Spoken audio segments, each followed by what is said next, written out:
The Foolish Stag. Once a stag reached a pool of water in a jungle. He started drinking water.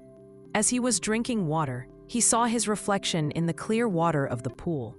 He was delighted to see his beautiful and long horns. But soon the joy of the stag turned into sorrow because he felt ashamed of his thin and ugly legs. All of a sudden, the stag saw a pack of hounds racing towards him. He turned round and running fastly, he disappeared into the jungle. The hounds failed to catch the speedy stag. When the stag had gone out of reach of the hounds, his long horns got caught by bushes.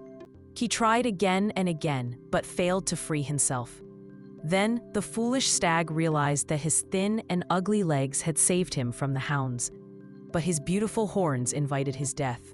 Soon the hounds approached there, caught hold of the stag, and killed him.